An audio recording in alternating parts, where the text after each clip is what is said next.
கோவிலுக்கு குறைகள்லாம் போகணும்னு ரொம்ப நேரம் லைன்ல நின்று கர்ப்ப கிரகத்துல போயிட்டு அங்க சுவாமி தரிசனம் பண்ணுவாங்க.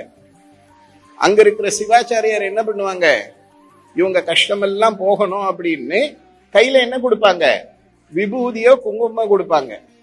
நாம என்ன பண்ணுவோம், எங்களுக்கெல்லாம் கஷ்டம் எல்லாம் அப்படியே இருக்கட்டும், பரவாயில்ல, இந்தாங்க இந்த விபூதி இங்கே வச்சுக்கோங்கன்னு அங்க ஏதாவது ஒரு செவுத்துல என்ன பண்ணுவோம், செவுரோ மூலையிலயோ போட்டு வந்துருவோம். அது பிரசாதம். கடையில விபூதி வாங்கும் போது எந்த விபூதினா வாங்கிக்கலாம், ஆனால் அந்த விபூதிக்கெல்லாம் அந்த குங்குமத்துக்கெல்லாம் இல்லாத சக்தி மூலஸ்தானத்திலிருந்து கர்ப்ப கிரகத்திலிருந்து வரும் பொழுது அது உள்ள இருக்கக்கூடிய தெய்வ சக்தியை கிரகிச்சிருக்கிறதால அதுவே ஒரு சக்தி.